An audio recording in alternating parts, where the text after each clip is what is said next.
Je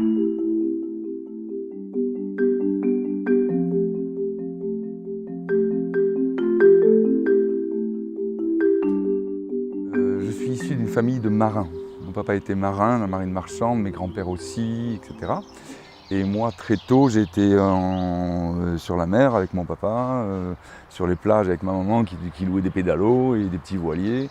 Et un des plus grands rêves qui s'est forgé en moi dans cette période de ma vie, c'est de partir un jour faire le tour du monde à la voile. Je ne voulais pas y aller comme un clochard, donc il a fallu que je trouve un métier pour faire ça. D'abord, j'étais très attiré par la science du vivant, par la biologie. J'ai commencé une licence d'océanographie et je me suis retrouvé dans des labos et j'ai compris que je ne passerais pas ma vie dans des labos, donc j'ai changé de cap et je suis allé ouvrir une voilerie en Méditerranée pour acquérir ce métier qui me permettrait de réaliser ce rêve. Et ça a très bien marché, puis j'ai racheté une deuxième voilerie et je suis passé d'un doux rêveur à un chef d'entreprise qui se débrouillait très bien. Et j'étais en train d'oublier ça quand je me suis retrouvé avec une sclérose en plaques, j'avais 30 ans. Donc j'étais vraiment sur un plan professionnel, tout marchait bien, mais je me retrouve avec ce coup dur. Et à ce moment-là, j'ai compris qu'il fallait que je change. Et que si je voulais vivre ce rêve, il fallait que je fasse vite. Donc j'ai vendu la voilerie, j'ai acheté un petit catamaran. Mais à ce moment-là, donc quand ça a démarré, c'était une crise tous les 3 mois. Et à chaque crise, je perdais un petit morceau. C'est pas comme un cancer qui te foudroie sur place, etc. Non. D'abord, tu perds 80% de la jambe gauche. Et puis après, tu te mets à faire pipi dessus. Et puis après, ça revient un petit peu. Et puis après, tu perds l'œil. Et toi, tu es lucide. Là, tu vois ça qui est en train de foutre le camp. La plus belle image que j'ai trouvée de cette période de ma vie, c'est, imagine un lagon où tu as pied, l'eau claire, limpide, bleue, turquoise, et il y a des petits requins dedans. Et ils te mangent petit à petit bout, tu vois, petit bout par petit bout. Ça n'a rien à voir avec un truc baston, mais par contre, toi, tu es lucide, tu le vois, tu te vois partir. Donc, j'ai compris très vite qu'il fallait que je bouge si je voulais au moins vivre un petit bout de ce rêve-là. Et donc, j'ai vendu la voilerie tout de suite, j'ai acheté un petit bateau que j'ai retapé, et je suis parti à l'aventure. Je suis parti du port d'Hyères, arrivé à Gibraltar, pas à Gibraltar, mais au Baléares, à Espalmador, j'ai eu un très gros coup de vent, le bateau s'est retrouvé sur la plage, ça a été très difficile physiquement. Je m'en suis sorti, mais arrivé à Gibraltar, donc quelques jours après, j'ai fait une crise. Et là, j'ai perdu la vue de l'œil gauche, vraiment. Donc tout de suite, mondial assistance, j'étais rapatrié à Paris, j'ai eu ce qu'il fallait en cortisone, donc j'ai récupéré en partie la vision de mon œil. Du coup, je ne pouvais plus traverser l'Atlantique avec mon bateau. Des amis ont fait traverser mon bateau. Moi, je suis allé en Martinique en avion. Et donc en convalescence pendant 1 mois, le temps que le bateau arrive. Le bateau est arrivé et je suis parti en voyage, mais dans des conditions un petit peu différentes de ce que j'avais prévu.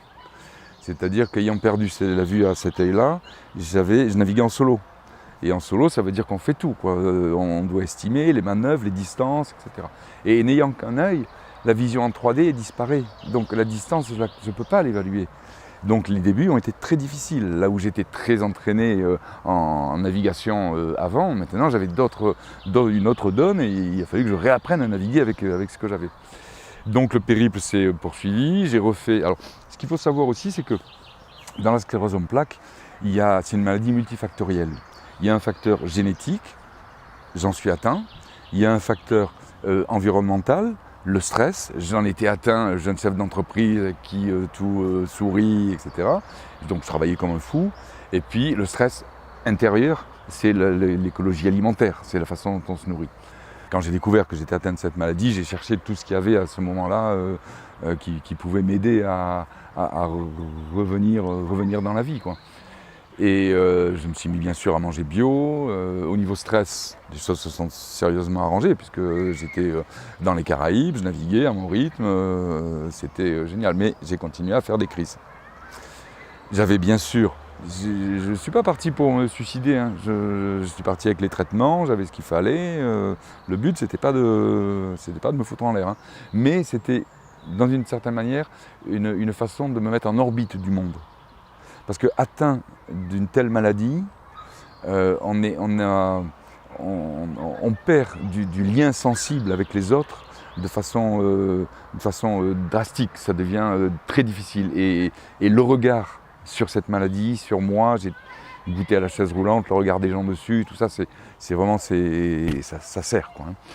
Et donc j'ai navigué donc, pendant plusieurs mois dans des îles, mais toujours sur la côte sauvage, hein, pas la côte des touristes. Alors forcément, j'étais amené à me dépasser dans plein de circonstances. Donc il y a aussi des périodes de stress dans cette période-là. Mais les crises continuaient et le hasard de la vie ont fait que il était hors de question que j'ai une quelconque velléité, une relation amoureuse depuis que j'étais malade. C'est nauséabond, hein. Une personne malade, ça respire pas la joie de vivre, quoi, hein, c'est enserré sur soi, c'est enfermé. Et arrivé au Roques, au Venezuela, j'ai eu l'extraordinaire chance de me retrouver avec un autre bateau. Il y avait un couple avec une jeune femme qui était magnifique, mais loin de moi l'idée de quoi que ce soit. Mais le fantasme, le rêve, etc. Et on a lié cette relation, ils étaient en couple, hein. Et on a continué à se voir, on a commencé à naviguer ensemble.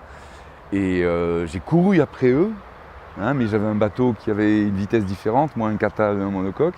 Ce qui fait qu'on s'est perdu en route, on devait se retrouver à l'île de Margarita.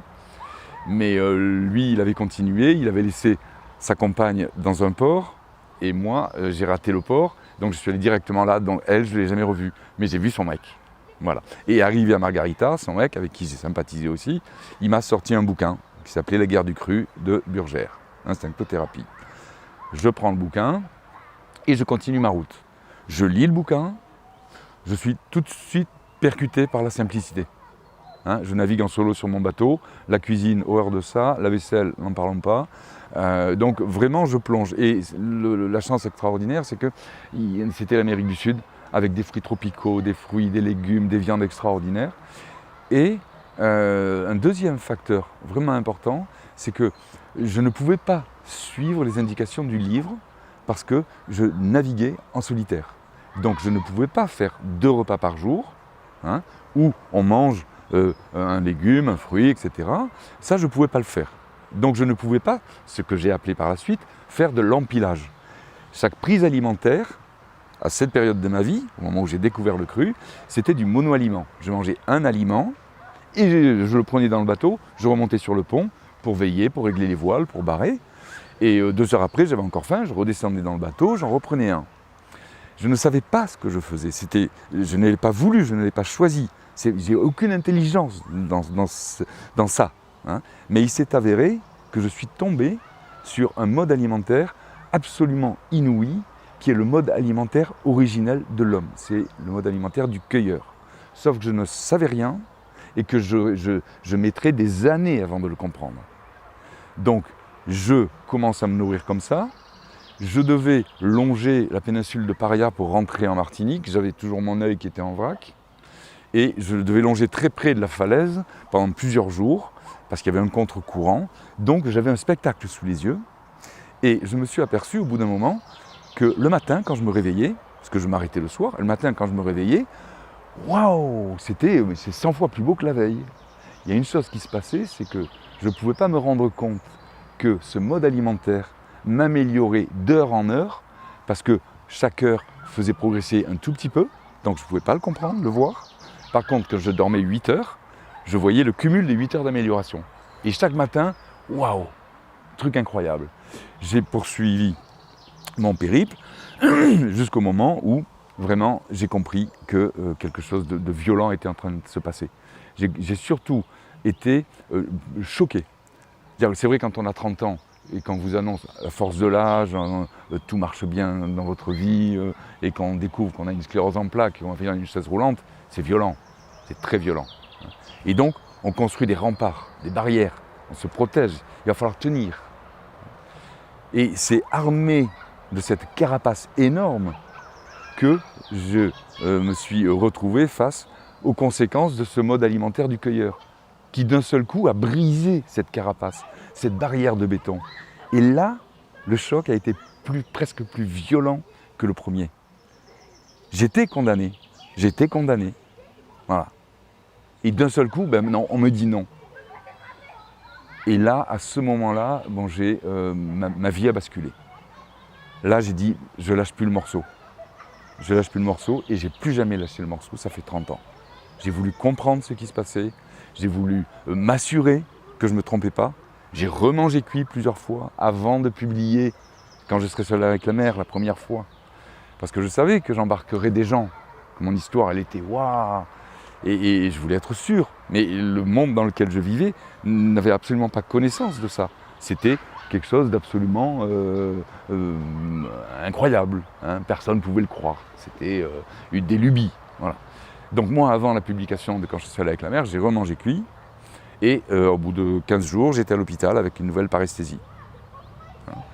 Donc j'ai publié Quand je serai seul avec la mer, puis je me suis intéressé, je suis rentré en France, j'ai pris un autre bateau et j'ai acheté un autre catamaran et j'ai fait un deuxième périple, mais cette fois en pleine forme. J'ai récupéré toutes mes capacités, même bien plus que celles que j'avais avant de tomber malade. Puisque le mode alimentaire du cueilleur, c'est vraiment une cure de jouvence, c'est une potion magique. Et ensuite, je me suis consacré vraiment au paradigme culinaire. C'est-à-dire que j'ai décidé d'enseigner. J'ai enseigné pendant quelques mois, quelques années, et je me suis rendu compte que là où moi je passais 3 jours ou une semaine pour élever la conscience alimentaire d'une personne, la société, elle en formatait 100 000 dans la même durée. Donc quand j'ai compris ça, j'arrête. Et j'ai repris mes études. Donc j'avais 40 ans. J'ai repris mes études, j'ai rencontré sur internet un docteur en paléontologie avec qui sur des groupes de discussion, avec qui on s'est bien entendu, on a échangé, il trouvait que mon discours était intéressant, moi je le trouvais lui super intelligent et super cultivé, il m'apportait énormément. Et donc je lui ai demandé un jour s'il acceptait de corriger un de mes travaux. Où j'avais commencé donc ce que j'ai développé ensuite en 20-25 ans. Il a dit que ça ne lui plaisait pas trop parce que pour parler de l'émergence de l'homme, il fallait maîtriser au moins 10 matières scientifiques. Mais j'ai vu que j'étais trouvé intéressant, donc je vais le regarder. Il a effectivement regardé, il a lu, il a tout annoté, il m'a fait un boulot formidable et il m'a fait comprendre qu'il y avait de la matière. Et il m'a dit, si tu veux, je m'occupe à l'UCBL de Lyon, Université Claude Bernard, je m'occupe des étudiants atypiques. J'étais tout à fait un étudiant atypique. Et il m'a dit, je suis OK pour te faire re-rentrer. Tu passes 2 ou 3 modules, et si tu es OK, tu les passes bien, je te fais rentrer à l'école pratique des hautes études, qui fait partie de la fac, qui est le cursus habituel. Donc j'ai fait ça avec Gilles Escarguel, et je me suis retrouvé donc à l'école pratique des hautes études, où j'ai commencé. Alors, il y avait deux objectifs. Il y a 8 unités de valeur, 8 modules à passer. Je les passe tous. J'ai soigneusement et inconsciemment évité le module physiologie alimentaire. J'avais inconsciemment très peur de me confronter aux professionnels du domaine dans lequel je pensais pouvoir apporter quelque chose. Je l'avais écarté. Je commence mon travail en vue de réaliser un mémoire, puisque je devais passer un mémoire à la fin de ce truc-là. Et le premier mémoire sur lequel j'ai commencé à travailler, c'est un mémoire sur les primates, où je devais comparer sur une centaine de primates, une centaine de paramètres biologiques de ces primates avec une centaine de paramètres environnementaux ou écologiques, et trouver des corrélations. C'est un travail de ouf. J'ai fait ce travail jusqu'au moment où j'ai eu des retours qui me disaient « c'est foiré, ça ne marchera jamais ». En fait, il n'y a aucun scientifique qui est d'accord sur l'alimentation de tel primate. Ça dépend vraiment de l'endroit où ils sont. Donc, c'était fichu. Il a fallu que j'abandonne, ça faisait 2 ans que je faisais ça. Et il a fallu donc que je prenne un autre sujet. Et j'avais encore un mémoire à passer, un module à passer. Et cette fois-là, je choisis le module physiologie alimentaire. Perdu pour perdu, mets-toi carrément dans l'arène et va voir ce qui se passe. La prof de physiologie alimentaire me rappelle, je m'étais inscrit, elle m'appelle, comme elle fait avec tous les étudiants. Et 4 heures après, on était encore au téléphone. Voilà. Donc l'échange a fait qu'elle a percuté tout de suite et on ne s'est plus quitté pendant plusieurs années. Donc j'ai fait le mémoire, cette fois je l'ai fait sur le cru et le cuit directement. J'ai mis longtemps parce que je me suis heurté à des scientifiques, mais d'une d'une dureté, d'une violence à l'image de leur erreur et de leur investissement. Des gens qui ont passé leur vie à démontrer que l'homme était super intelligent parce qu'il avait, il avait appris à faire cuire ses aliments. À un moment où il y a un type de leur âge qui vient leur dire mais peut-être pas, c'est pas sûr, on en parle, etc. J'ai vraiment eu des réactions d'une très grande violence. Je les ai gardées, je les ressortirai un jour, quand je serai célèbre un jour. Et donc j'ai avancé dans ce truc-là.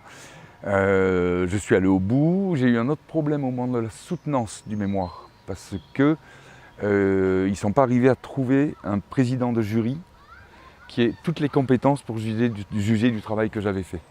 Et donc ça a duré plusieurs mois pour constituer le jury, jusqu'au moment où la direction a pris la décision de me mettre 2 présidents de jury qui puissent couvrir les matières que j'abordais.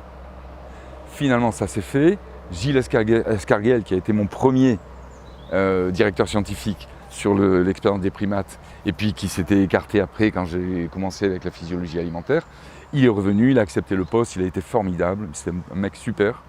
Et donc me voilà, la soutenance de mon mémoire aboutie avec 7 scientifiques qui viennent valider ce travail, qui m'a demandé la consultation de plus d'1 millier de publications scientifiques. Parce que ce que j'ai apporté dans ce mémoire, il y a une part de mon travail, oui, mais la plus grosse part de mon travail, ça a fait de sortir de ce qui existait dans les milliers de publications, les gens qui disaient ce qu'il fallait et de les rapprocher. Et c'est pour ça que ce mémoire, il est étayé par 350 publications scientifiques, il est en béton. Donc j'ai fait un travail phénoménal qui m'a coûté un investissement humain, sensible, vraiment important, mais je suis allé au bout, je ne voulais pas lâcher le morceau. J'ai laissé énormément de choses, mais ça, je ne l'ai pas lâché. Et puis ensuite, le mémoire est sorti. Ensuite, j'ai écrit l'éloge du cru, que j'ai tiré du mémoire, et auquel j'ai rajouté la compréhension nécessaire, à la fois dans le grand public, mais à la fois dans l'application dans notre mode de vie actuel. Parce que c'est bien gentil d'avoir trouvé un idéal, non pas un idéal, une vérité. Parce que le mode alimentaire du cueilleur, en monoaliment, puis ensuite le collecteur ou l'instinctothérapie, puis après le culinaire, il y a une vérité, il y a une vraie vérité, c'est le cueilleur. On a pratiqué la cueillette pendant 3,5 millions d'années avant que la collecte vienne prendre un peu, mais le cueilleur a continué. Dans nos gènes, nous sommes des cueilleurs. Nous sommes des cueilleurs africains et nous avons exactement tous les outils pour pouvoir gérer ça. Une vérité n'est pas forcément un idéal. Ce qu'il y a dans une vérité, ce qui est important dans une vérité, c'est l'usage qu'on en fait.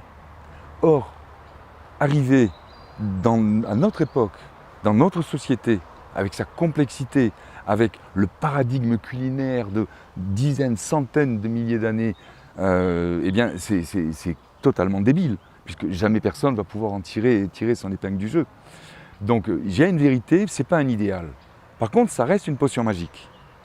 Donc, mon objectif, après donc avoir fait renaître, faire ressortir cet idéal biologique, alimentaire, ce comportement alimentaire fondamental, je me suis beaucoup intéressé à la transition alimentaire, c'est-à-dire le passage du cuit au cru, non pas à la poursuite d'une seule et unique vérité, mais réussir à faire le tri dans tout ce qui était proposé au niveau des différentes façons de manger cru. On parle des jus de Thierry Casasnovas, on parle de la cuisine de Marie-Sophie L, on parle effectivement de l'instincto de Burgère, et puis après le summum, etc. Mais moi, mon objectif a été de mettre de l'ordre dans tout ça. C'est-à-dire de montrer qu'il était extrêmement important de considérer qu'il n'y avait pas une vérité alimentaire, qu'il y en a 4 ou 5 qui sont tout à fait acceptables, qui ont des avantages et des inconvénients différents, mais qui peuvent à eux tous répondre à toutes les différentes situations qu'on peut passer dans notre vie à notre époque. C'est-à-dire que déjà, le fait de passer d'un mode alimentaire culinaire au mode alimentaire du cueilleur, c'est un fossé, mais gigantesque. À la fois, c'est d'une violence extraordinaire pour l'esprit, parce qu'on est formaté par la société, depuis notre plus tendre enfance, mais aussi physiologique. D'où l'idée de mettre au point ce que j'appelais, avec un peu d'humour, le plan cru. Le plan cru m'a permis de mettre en avant les différents paliers qui permettait de ne pas violenter notre organisme à la fois psychologiquement et physiologiquement. Donc on part tout doucement, on enlève le gluten, les produits laitiers. Ensuite, on s'intéresse à l'hypotoxique du Docker signalé, qui fait des cuissons douces, qui met le plus de cru possible, etc. Ensuite, on s'intéresse à Marie-Sophie, elle et sa cuisine. Ensuite, on passe au collecteur ou à l'instincto. Et puis, le cueilleur au final. En sachant que le cueilleur est peut-être une vérité, mais ce n'est pas un idéal. Donc, c'est une carte, comme toutes les autres, je les ai dans ma poche. Et quand j'ai toutes ces cartes, je peux jouer. Là, je peux jouer. C'est-à-dire que si mes beaux-parents veulent fêter leurs 60 ans de mariage et puis qu'ils invitent toute la famille au Georges V, eh bien je ne vais pas dire non, je vais dire oui. Je vais y aller. Je vais me faire un gueuleton d'enfer, je vais peut-être vomir en sortant. C'est ce qui s'est passé, mon beau-père il ne m'a plus jamais invité au resto, mais j'y ai été, je l'ai fait. Mais surtout, j'ai la parade. C'est-à-dire que le cru est un antidote au cuit. Quand on arrive à... Alors je peux, sur un plan relationnel, je veux rencontrer quelqu'un, ça se passe autour d'une table, ça se passe dans un resto, boire un coup. Et si on supprime ça, d'entrée on fausse le jeu. Et donc le lien, l'ouverture vers le monde est cassée. Et moi ça je ne voulais pas. Donc j'ai voulu trouver une méthode pour pouvoir s'autoriser ça, le temps de faire connaissance, d'approcher et de rentrer dans l'univers de l'autre, pour ensuite informer et puis avancer, tout en ayant une petite potion magique derrière, c'est-à-dire sans moi me démonter totalement. Et donc ça a été vraiment le deuxième travail très très puissant que j'ai réalisé, avec un autre point important, c'est que je sais bien qu'étant tout seul, je ne pouvais pas changer le monde. Donc j'ai pendant quelques temps, pendant plusieurs années, j'ai fait des stages d'initialisation sensorielle. Je ne dis pas initiation, je dis initialisation parce que l'initialisation sensorielle, ça se passe au départ dans le ventre de la maman. En fonction de ce que mange la maman, l'enfant, le fœtus va déjà avoir des connexions qui seront soit justes, comme la photo que j'ai montrée tout à l'heure, parce que la maman elle mange cru, le bébé est dans le ventre, il y a une connexion avec les dattes que mange sa maman, la tomate, etc. Alors que cette connexion, si c'est du hamburger, du McDo, etc., c'est pas la même chose. Et puis quand l'enfant il naît et puis qu'il tète maman, eh bien il voit que maman elle est en train de manger une carotte et il sent le goût de la carotte dans le lait de la maman. Maintenant, à partir du moment où ses besoins se diversifient, eh bien, je l'ai vu, je l'ai vécu, eh bien, avec mes enfants. L'enfant, il fait bien le lien entre la couleur, l'objet de la carotte et puis le goût auquel il a été initialisé dans le ventre. Et il lâche le sein de la maman et il attrape la carotte et puis il met la carotte. Alors que si c'est des petits pots et puis du lait artificiel, c'est pas ça qui se passe. Donc, initialisation sensorielle, c'est quelque chose qui est important quand un adulte vient et que je dois effacer des choses. Non pas les effacer pour les oublier, mais les effacer pour laisser la place à une autre interprétation. Ne pas les oublier pour ne pas se couper du monde. On vit dans cette société avec toute cette logique-là. Donc mon objectif n'est pas de jeter le bébé avec l'eau du bain, mais de rajouter quelque chose qui ait plus de sens. Bon, je viens donc de résumer un petit peu tout le parcours que j'ai réalisé. Mais j'ai très envie de revenir sur quelque chose qui me semble essentiel, c'est les fondements que j'ai envie de transmettre. C'est-à-dire l'alimentation sensorielle. Qu'est-ce que c'est et à quoi ça sert? Bon, il s'avère que nous sommes, équipés d'un système sensoriel au niveau olfactif, gustatif et digestif qui s'est calé sur les réalités environnementales qui nous ont accompagnés pendant les 4-5 millions d'années durant lesquelles notre lignée a décollé. Et ces réalités, elles sont toujours là.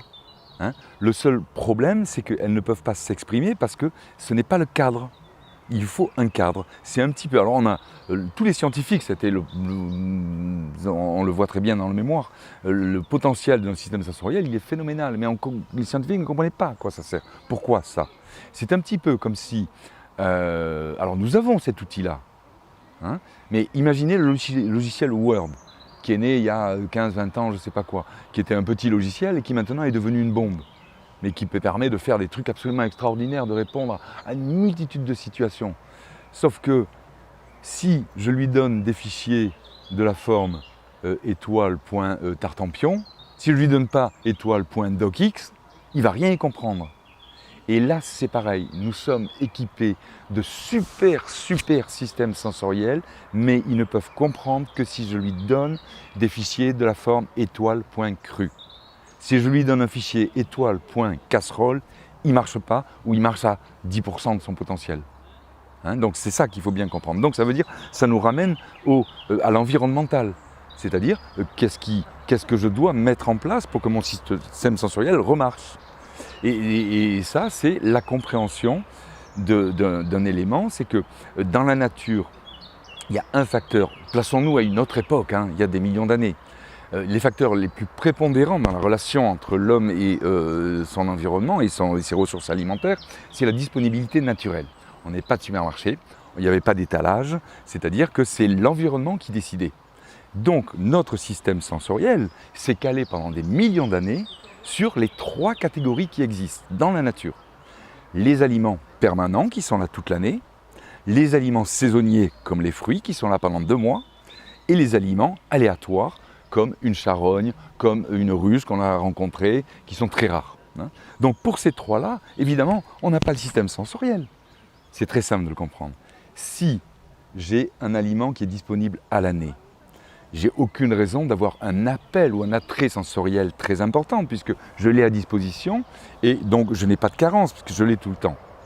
Par contre, il est important que j'ai des arrêts sensoriels forts.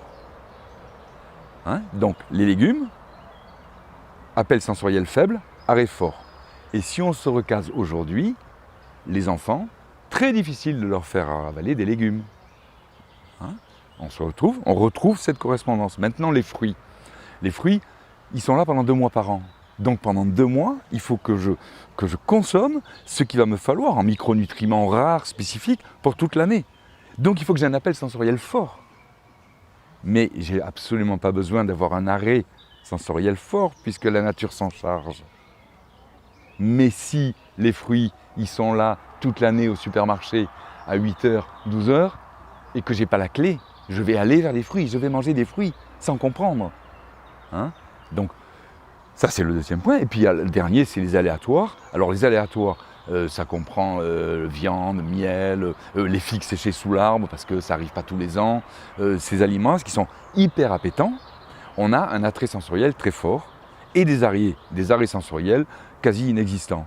Donc si aujourd'hui, je vais au supermarché, j'ai ces 3 catégories, je les mets toutes confondues et je vais comparer les figues séchées avec des légumes ou des fruits avec des légumes, je sais très bien que je vais être trompé tout le temps, que je vais me perdre, puisque je n'ai pas les clés. Quand on a compris les clés et qu'on veut choisir manger un légume, parce qu'on sait qu'il faut manger des légumes, eh bien, je vais comparer des légumes avec des légumes. Je ne vais jamais essayer de comprendre, je mange quoi? Des fruits, des légumes ou du miel ou machin? Ça, il ne faut plus se poser la question. Il faut rester dans la catégorie. Je vais manger des fruits. Je compare les fruits. Je vais manger. Alors, si je vais manger que des légumes, je compare que des légumes. Donc, je vais forcément tomber sur un légume. Et ensuite, pour les aléatoires, pareil, je vais comparer et manger des aléatoires. Alors, il y a une différence importante dans le fait de comprendre et pratiquer le mode alimentaire du cueilleur et avoir compris l'approche sensorielle. Pourquoi? Parce que comprendre l'approche sensorielle, c'est changer pour toujours sa façon de faire ses jus de légumes. Changer pour toujours faire sa salade composée. C'est-à-dire que je ne suis pas polarisé sur la vérité du cueilleur, mais je prends les outils du cueilleur et je m'en sers pour les autres. C'est-à-dire quand on fait un jus et qu'on met dedans du ceci, parce qu'on m'a dit que le ceci était bon pour ça, comme je mets du curcuma, parce que alors que si je goûte le curcuma, pour moi c'est immangeable, mais je rajoute de la pomme ou etc. pour le faire passer, qui je trompe? Moi-même, je me trompe. Donc avant de faire un jus, c'est toujours la même approche, on le teste à l'odorat, au goût, si c'est bon, on le goûte, si c'est bon aussi au goût, on fait un jus avec. Si on mélange, on complique les choses. Mais on peut quand même faire. Mais on teste pour savoir si l'approche sensorielle répond à ça. Et puis pour la salade composée, c'est la même réponse. Prenez une salade composée où il y a des choses, vous faites les restes. Hein, voilà, il me reste des légumes. Donc je vais tout mettre ensemble. Je mélange tout en petits morceaux. Je mets de la sauce, je camoufle, je fais du maquillage et j'arrive à tout manger. Il y a une expérience qui est très simple. J'ai 20 personnes, 10 personnes devant moi. Je fais une salade composée, tomates, salade, concombre, oignons, huile d'olive, un filet de citron, un peu de sel. Je sers l'assiette à mes 10 personnes. Tout le monde va poliment terminer son assiette. La plupart, majorité. Peut-être qu'il y en a un qui va mettre le concombre de côté de l'assiette. Peut-être. Hein, parce que lui, ça ne lui plaira pas. Ou alors il sait que ça ne lui plaît pas. Le lendemain, je fais la même chose, mais je ne mets pas de sauce. Une salade composée. Eh bien, il y aura ceux qui vont mettre les tomates sur le bord de l'assiette, celui qui va mettre le concombre, l'autre qui va aller piquer les tomates que l'autre a laissées parce que c'est vraiment ça qu'il veut, et qui va laisser les oignons ou la salade. Donc là, on voit déjà qu'il y a un truc, quoi. Là, c'est moi que je trompe quand je maquille la salade, quand je fais une salade maquillée. Et puis la troisième solution, j'amène les légumes comme ça, eh bien, personne ne va aller prendre une moyenne de chaque légume. Il y a ceux qui vont manger de la tomate, hein, qui vont se régaler avec la tomate, et qui ne vont surtout pas toucher le concombre parce que ce n'est pas leur truc. Donc ça, c'est une première clé. C'est la clé de l'approche sensorielle. Et après, il y a donc le deuxième point, c'est la connaissance des 4 ou 5 paliers qui sont dans le plan cru et qui permettent de jouer dans la vie. Hein, c'est-à-dire que j'ai un truc très important à faire, mais je suis obligé de manger comme un tel ou comme un tel. Je peux le faire et je sais que j'ai une solution après. Voilà. Et moi, mon objectif, c'est de former des gens pour vraiment faciliter cette transition alimentaire que j'appelle de tous mes voeux, au même titre que la transition écologique dont tout le monde s'occupe là actuellement. Hein, on s'occupe de la santé de la Terre. Je crois qu'il est un peu temps qu'on s'occupe de la santé des hommes. Et j'aimerais vraiment être un acteur de cette transition. Voilà, c'est fini.